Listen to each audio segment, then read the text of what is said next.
Hi everyone, and welcome back to the Internet Report, where we uncover what's working and what's breaking on the internet and why. Now, in honour of Halloween, we're here with a special episode here with some of our spookiest networking stories. Now, when I say spooky, what we really want to do is actually sort of not scary as such, but we actually want to do explain where things didn't quite go as planned, and important lessons to actually learn from those.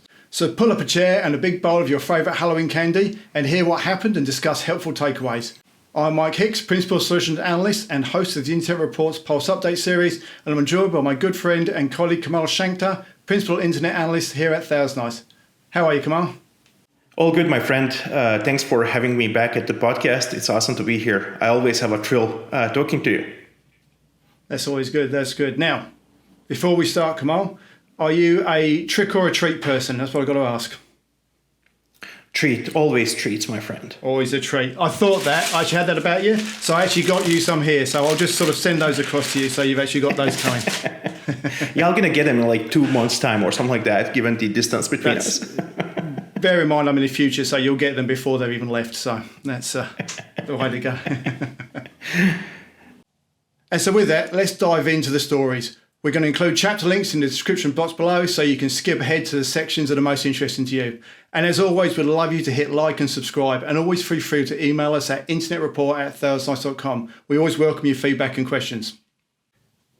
Okay, so here we are. Picture the scene, Kamal. It's a dark, scary night, and then things that actually go bump in the night. No, actually, although outages do occur at the most inopportune moments, I think we've actually got to recognise is that they do happen sort of the time. And as we said in the sort of intro there, it's not that we're actually looking at when they're scary or spooky types of things. These are sort of mishaps that happen. And what I want to sort of take you through and discuss with you here today is sort of ones that I've personally experienced. And I'm old. There's many of them, unfortunately. So we've all gone through these times there.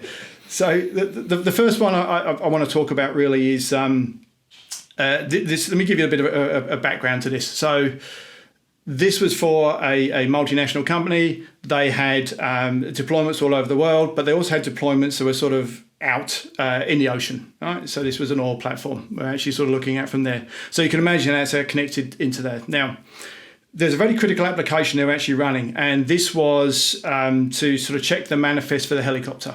So, and that's the passengers are going out from there. Now, the problem behind this was the manifest couldn't be guaranteed. If they couldn't guarantee the manifest, then they weren't allowed to get on the helicopter. If they couldn't get on the helicopter, they couldn't do a shift change, so that people couldn't come off the platform. Now, I don't know if you've ever actually had the fortune to actually go onto one of these things, but it's really hard work. And due to safety mechanisms, these guys can't work sort of any longer than the period they're there, and they have to sort of come off. Now, if they exceed that time, what they have to do is shut the platform down. And you have to remember at this moment, they have all the logistics of getting the product off there. So they have ships lined up. So it's really sort of tight timeline.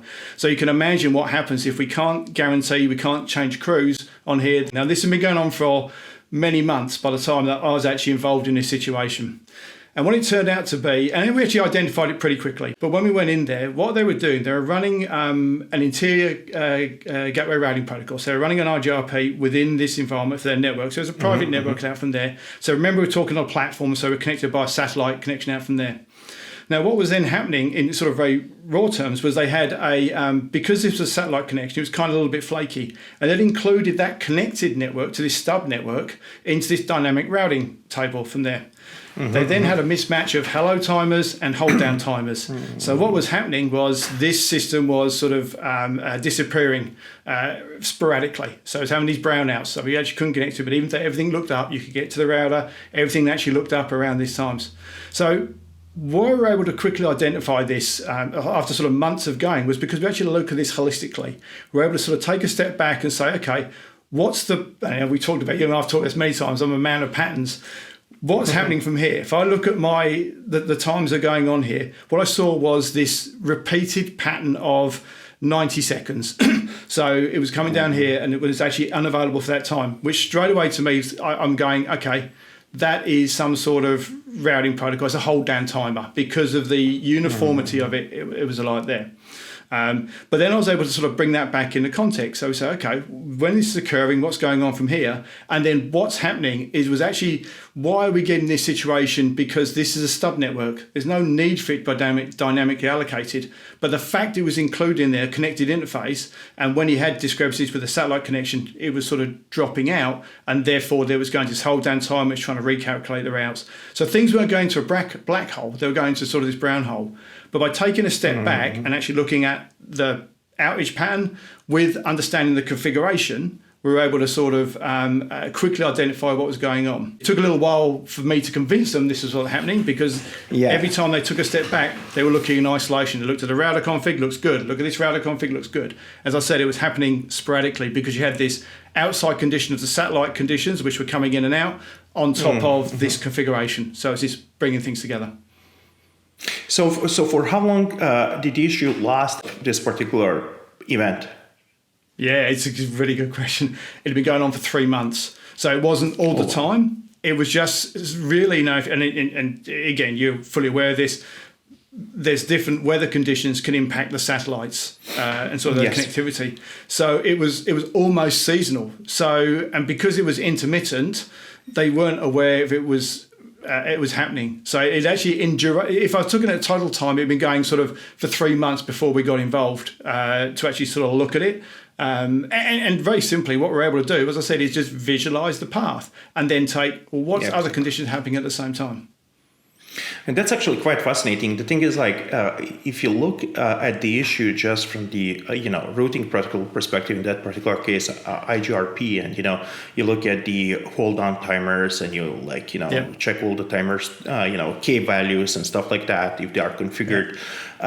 It would be really hard to figure out. Like, I'm actually not surprised that what you were seeing and the pushback that you were getting from the field, it's kind of normal. That's why it's really important to have this holistic view. Like, you kind of like step back to look at the big picture and identify that, yes, well, the protocol is working the way it's supposed to and the way it's designed to, it's actually a picture that's influenced heavily by this external factor called satellite connectivity, which can, and to your point, seasonally does influence the connectivity in way it represents itself. 5 minutes it really took us to identify it, because we actually hit that hold down timer pretty early on, and I was looking at the entire path during that process. Exactly, and then the other thing is, like, if you look at these things, like, to your point, patterns are really important, right? So having something like the timeline is part of which you can actually look at the wider range of time, so to say, like so that you can identify, okay, this is happening during these hours, or this is happening during this part of the year, for that matter. Like, really helps. Like, visualizing things always helps us humans, to see the what's potentially going on. That's like, what that reminded me of is actually, daily patterns. So for example, if you are working 9 to 5, you're gonna see this like daily pattern of utilization, and then what happens is that, like, during the peak office hours, certain applications that are super popular, within the organizations can actually have these issues that are a direct result of actually underskilled capacity being exhausted, right? So that's quite interesting. But yes, to us humans, like, we need to have like something that's going to visually aid us in the direction of resolution. 100%. A picture paints 1,000 words, so we can see what's going on there. And I said I'm very simple. I want to look at the picture. What's changed? I'm good at those.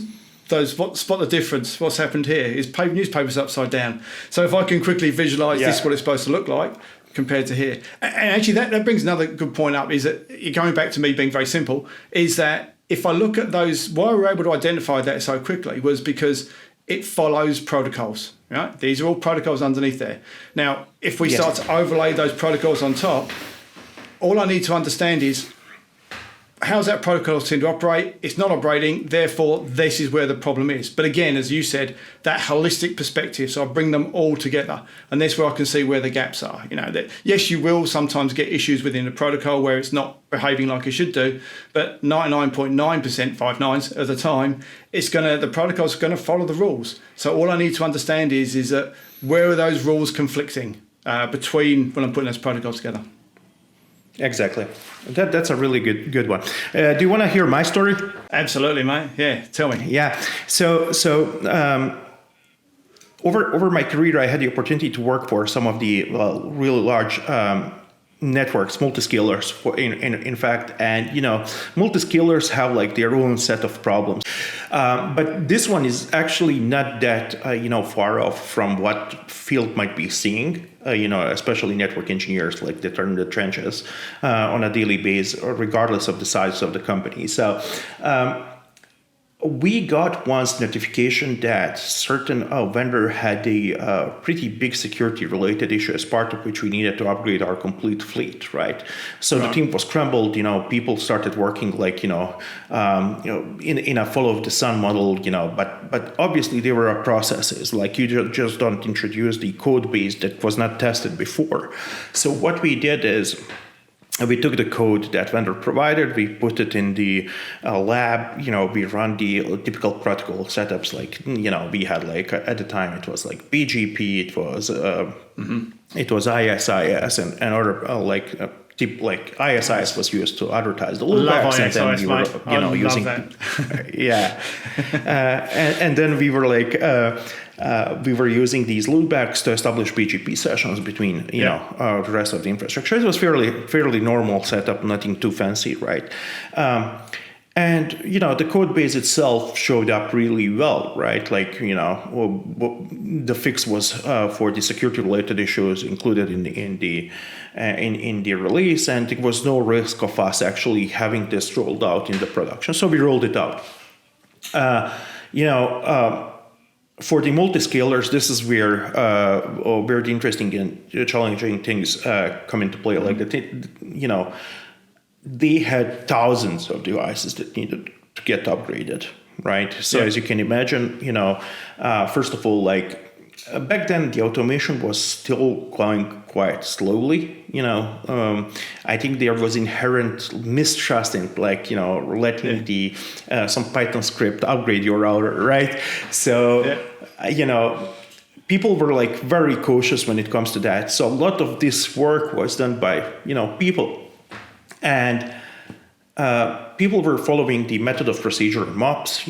Everything was working fine. And all of a sudden, we rolled out like this complete code release on 100% of the fleet, and everything was working fine.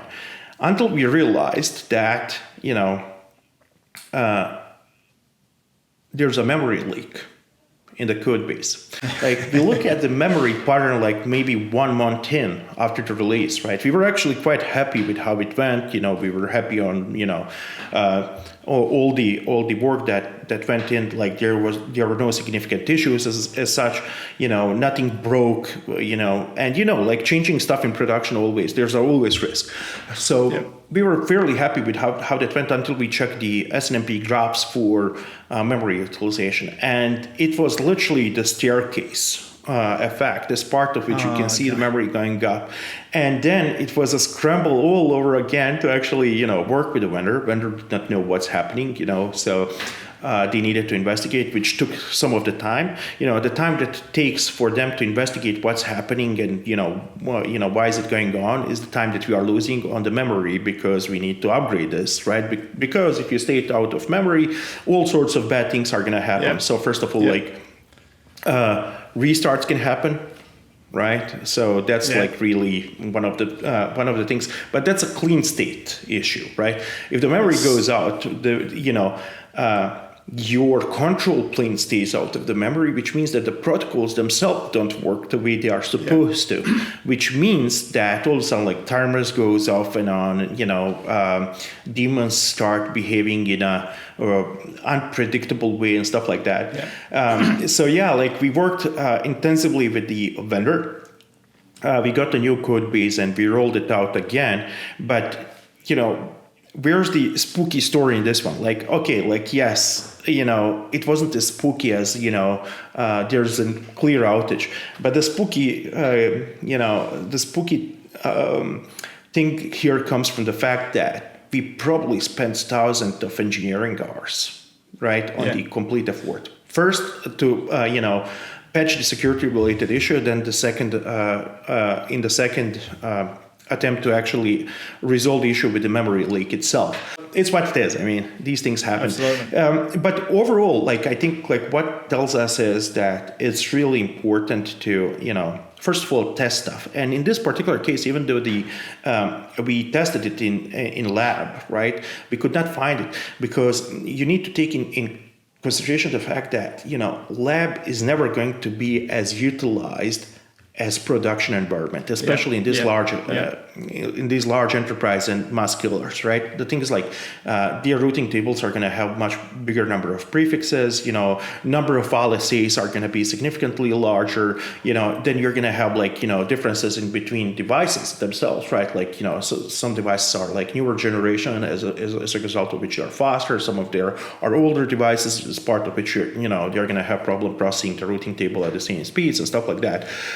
So obviously, like, we could not replicate the scale of the production environment in the lab, but it just goes to say, like, how really important it is to have, like, proper monitoring set up, right? Like, the fact that we were able to see, like, memory leak react in a way as part of, and engage the vendor in a way as part of which we did not have the larger scale outage on our hands really helped.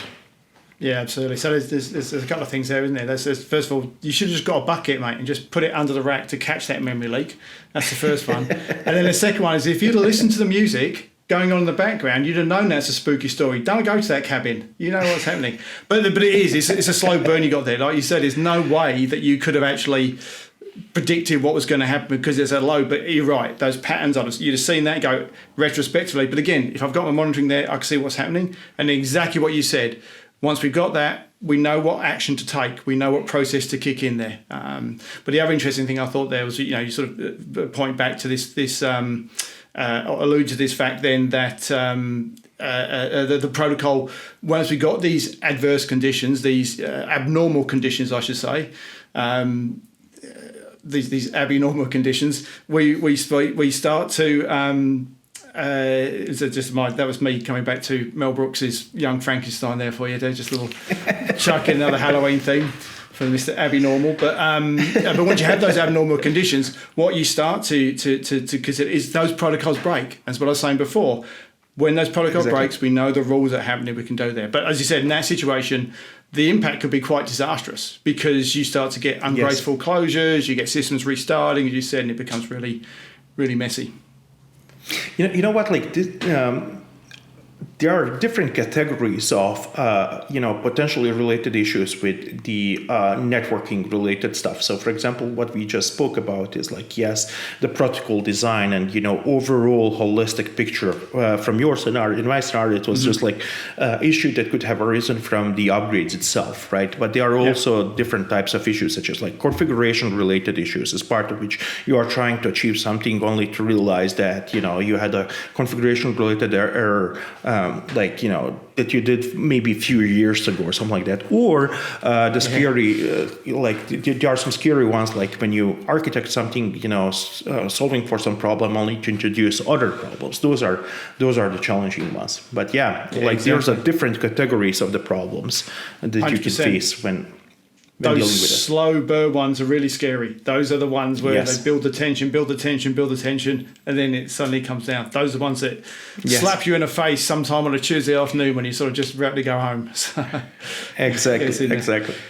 So one thing you said there, which I thought was really interesting, we were talking about you couldn't actually test that in pre-production. You couldn't know where you could sort of emulate those conditions because you couldn't get the load across from there.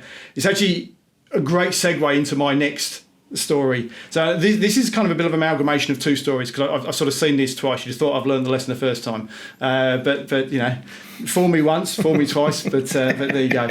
So, shame on you. Exactly.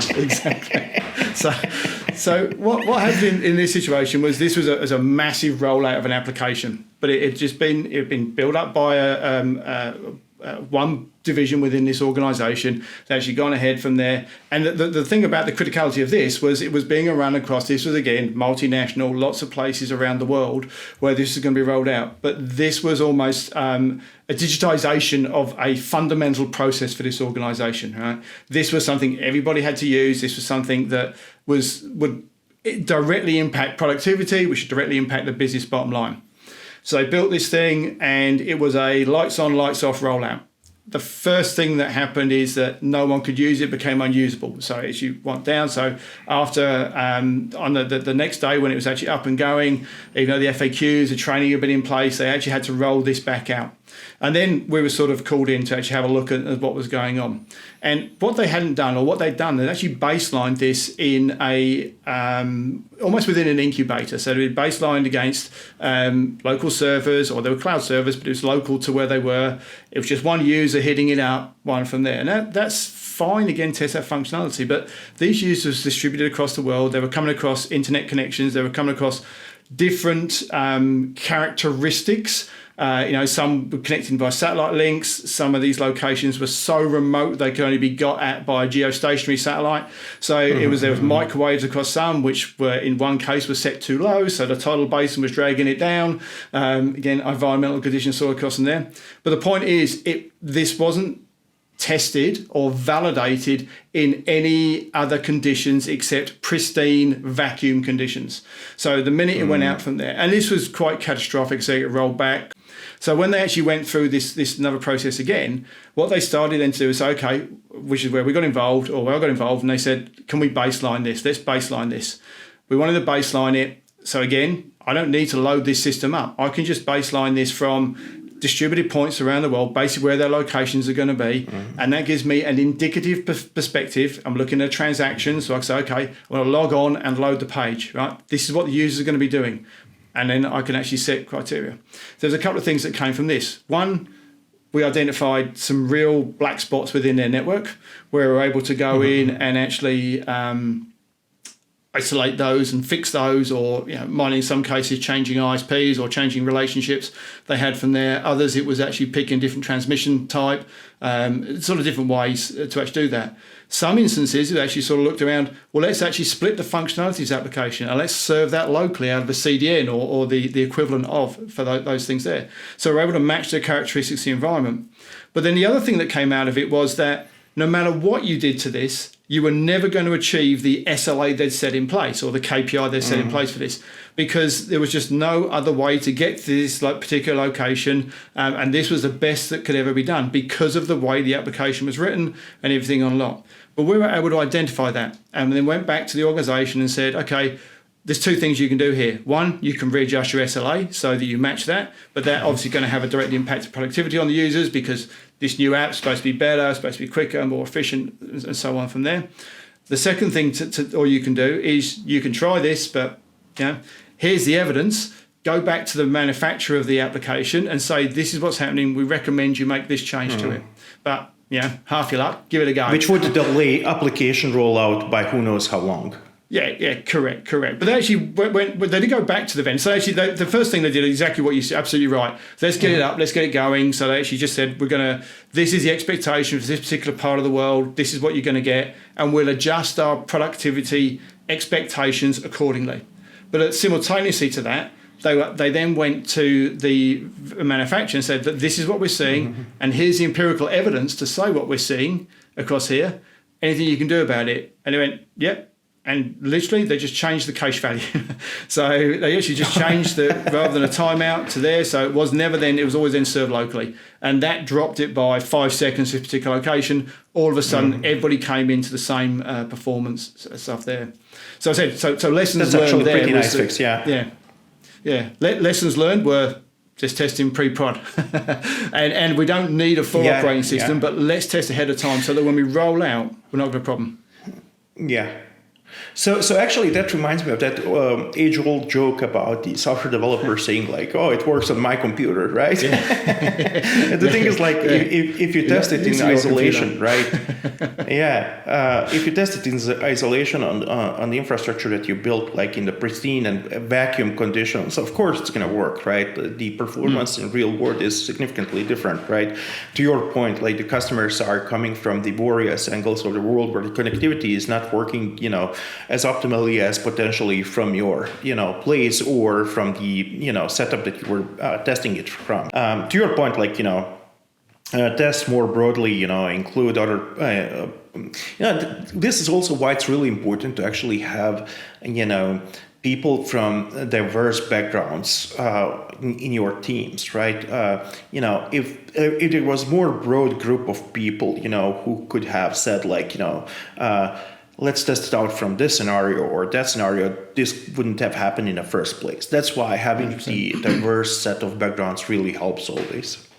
Yeah, absolutely, and because there is local conditions that you don't know about. Exactly. I've worked all around the world, and my design methodologies for Europe are completely different to when I have to come to APJC because I've got different distances involved. There's things that I just physically can't achieve there, so you have to think of different ways. But then you have other environmental conditions that are taking place. This is so even when I was in Germany, so we'd adapted Ethernet cables. this is bad. We'd adapted Ethernet cables for a particular environment there, but we're using old Toka ring cables, so the old lambs and cams. So we were using those, but the twisted core weren't enough, but they were also going across the window sills in these. So when we're in sort of middle Germany, so when in the summertime it got quite hot, the attenuation went through the roof, the signal dropped. Right, so it's these other conditions you weren't considering, and that's local knowledge that could help. Like you say, if I get all these stakeholders involved, then they can actually put all these valid inputs. Well, did you know that? You know what? We can only get fixed wireless in this location. Okay.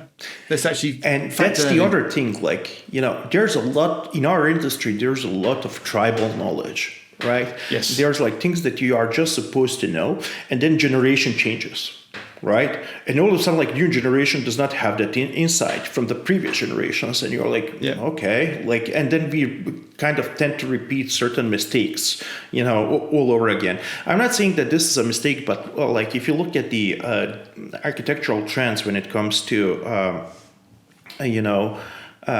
various designs, right? Not necessarily just network designs. Like we went from decentralized to decentralized, and then we are again like, oh yeah, decentralized is really hard. Let's go back to centralized. And from sometime in the future, people are going to be saying like, oh yeah, like we should really have this decentralized, or like, for example, if you look at the architectural network design, like we went from the, closed fabric designs that were introduced for the phone networks, right? Which were really good for what they were designed for. And then we went to like, three-tier design, like access distribution core. And they were like, like it's really hard to scale this. Let's actually try to go back to the closed design because that scales much better. Like we get like much more capacity and stuff like that. That's really, really fascinating how certain things are, repeating.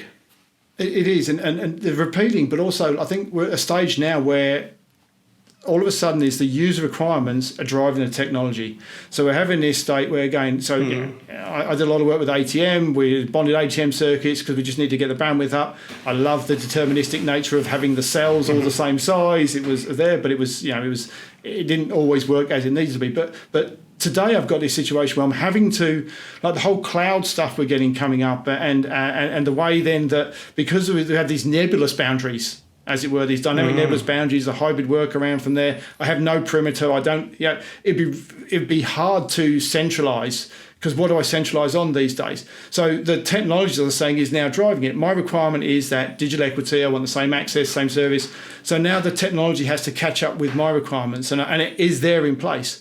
So it's those are driving it. Whereas before, I think we had a little bit of the, not quite the cart before the horse, but to a degree, this is a good design. Oh, it doesn't scale. Let's switch back to this one. Whereas now, we're almost having to design dynamically, and like I said, the requirements are driving that technology, and the technology is having to keep up.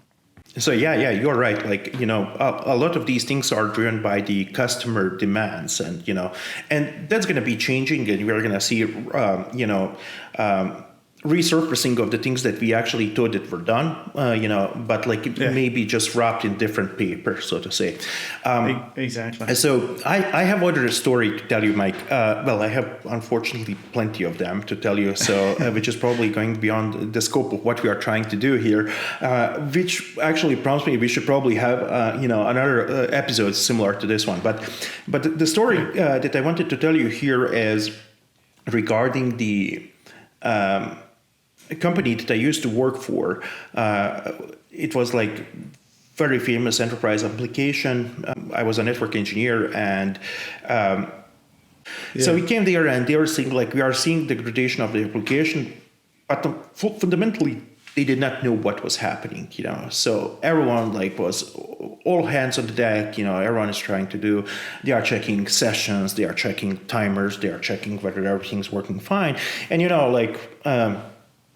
it's looking good, but the application is struggling, and we can see the dashboards quite clearly indicating that something is not working the way it's supposed to, and sometimes it's really important to actually step outside of your network engineering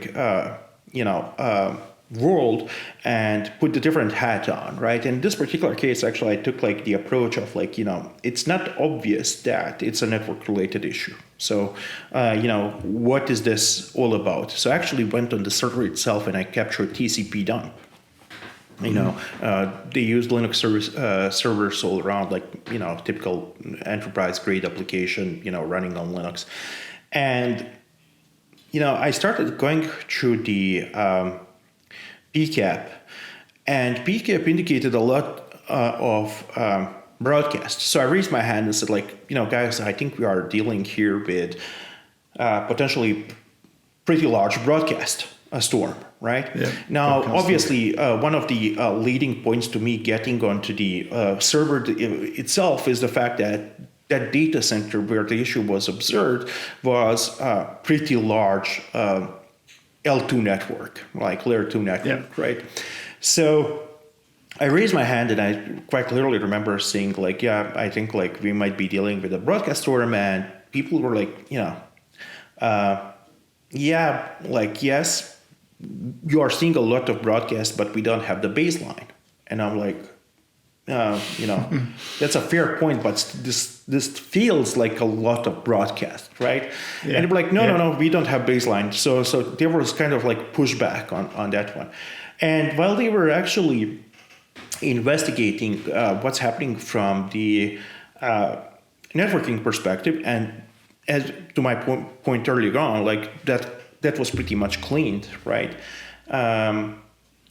I actually focused on figuring out what's the rate of this broadcast that I'm seeing, So I actually identified really neat tool on Linux that, looks at the PCAP file taken by the TCP dump, and it can actually give you the rate of certain types of traffic inside of it. So I actually pointed it out for the ICMP, given the fact that I was suspecting that it's broadcast storm, and it outputted 170 megabits of traffic within 1 minute of megabits of traffic within what was your baseline though? What was your baseline? 106. So I was I raised my hand and said, I understand that we don't have the baseline for the broadcast traffic, but at the same time, 170 megabits of pretty high. Broadcast is pretty hard and pretty high amount of broadcast for any kind of environment. Even if you run everything on the ICMP, and they kind of caved in, And you know how it goes with the layer 2 network, regardless of how good your STP is, and regardless of the fact that you have your root bridges selected and deterministically configured and everything. It just takes someone in the data center to connect like one Ethernet cable to something that it's not supposed to be connected. And this is actually what happened. Someone probably just I don't think we ever actually got to the root cause of what triggered this particular broadcast storm. But given the fact that it was fairly a large enterprise network, once it started really badly. So, we applied that really nice fix of actually turning down every single redundant uplink on every single rack. That's not dangerous at all. In a fashion of like spookiness of this particular podcast. But the thing is, like, it was really bad. We managed to get it under the control, and actually took a value for the amount of traffic for the ICMP, and it was 13 kilobytes. I remember quite clearly, like 13 kilobytes of broadcast versus 170 megs. Like, it just tells you how bad the storm was, right? So, if you were to ask me what are the lessons, like, and if you know me, as a network engineer and as a colleague, I know you know me. The thing is, like, I'm just gonna always tell you, like, you should really move off the layer 2 for the production related stuff. Like, it's really, really hard, regardless of the fact that you might be like the expert in RSTP or STP, or you have everything predictably configured and stuff like that. It just takes very small amount of effort by someone that does not know, like, what you try to achieve to actually break it, And don't get me wrong, I'm not bashing on layer 2, but the thing is, like, it's proven not to have really easy troubleshooting. It's really hard. And, once you identified what actually went wrong, the remediation steps are really ballistic. Like, just think about it. Like, we needed to shut down all the redundant links. Yeah. Exactly. That's pretty drastic. So did you bring them up one by one after that? Then, okay. So yes. Like, we slowly started. Exactly. And then the other thing is, like imagine, like, we had engineering group from US, from Europe, all around the world troubleshooting the same issue, right? Instead of like focusing on their project related work. So I was in one once, right, where I was sitting there and I could read the guy's notes opposite, and he would actually said it was a network problem.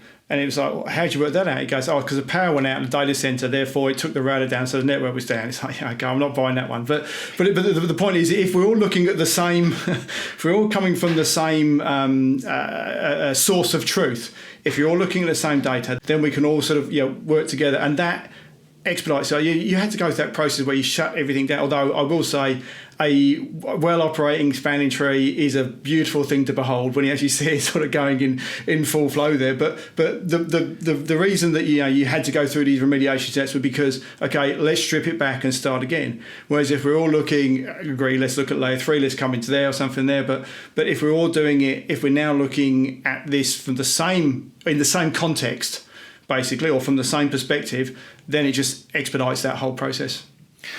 Which is really crucial point as well, right? It's actually quite surprising to find out how many companies out there don't have like centralized points of truth, right? It's really actually not just from the people perspective or something like that, like really like, okay, what are we all looking at that's going to tell us that what we are seeing is actually what's actually happening, right?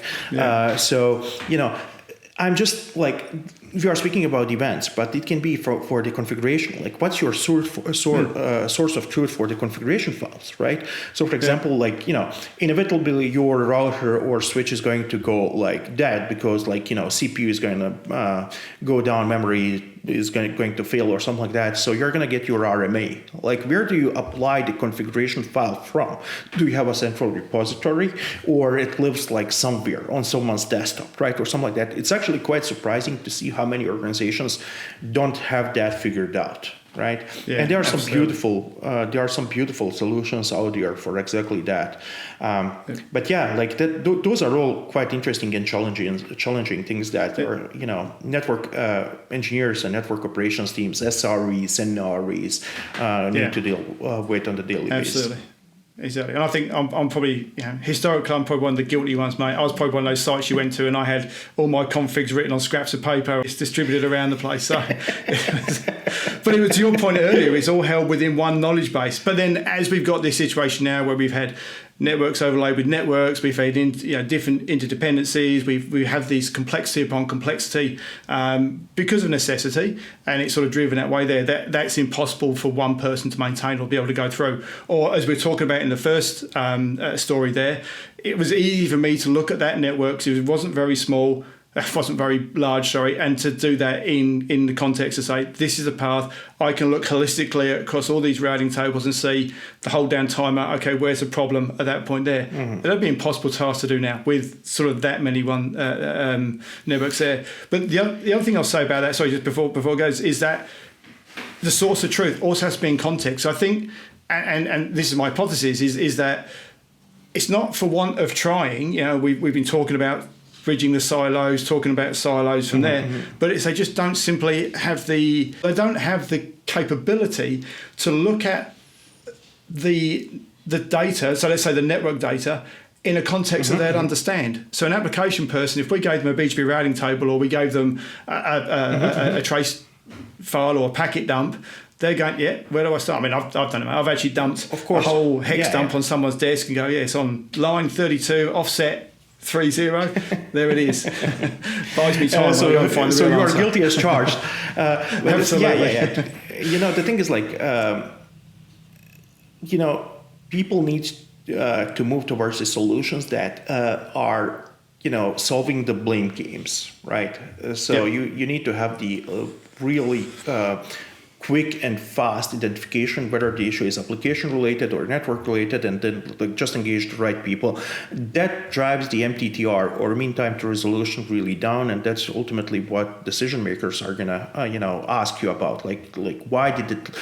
Every single organization probably at this stage has something like debrief or post-mortem of the event, and one of the questions is always why did it last this much, and what are the steps that we can take, to resolve this? And ultimately, the answer boils down to having the ability to identify whether this was application related or networking related, and what were the steps taken in that direction. The other thing that I wanted to say, Mike, just before we wrap this up, is actually,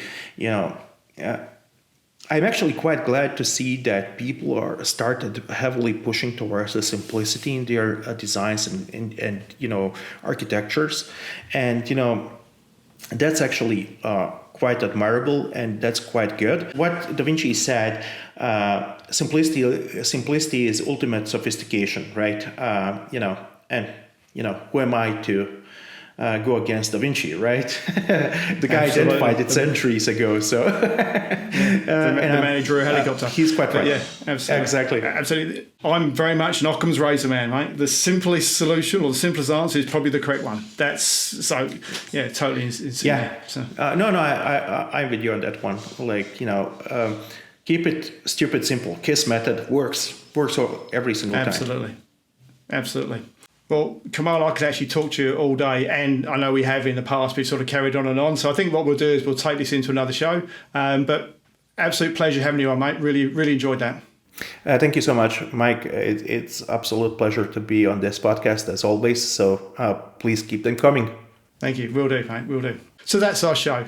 Don't forget to like, subscribe, and follow us on X, formerly known as Twitter, @ThousandEyes. And as always, if you have any questions, feedback, or guests you'd like to see featured on the show, please send us a note at InternetReport@thousandeyes.com. So we hope you enjoyed this Halloween special episode. It was really fun to do. Really enjoyed doing it. And if you're looking for a regular podcast to help keep your finger on the pulse of the health of the internet, check out our bi-weekly Internet Report Pulse Update podcast series, which is hosted by myself. So we've included the link on the screen above and in the description box below. Thanks again for tuning in today, and we'll catch you on the next episode.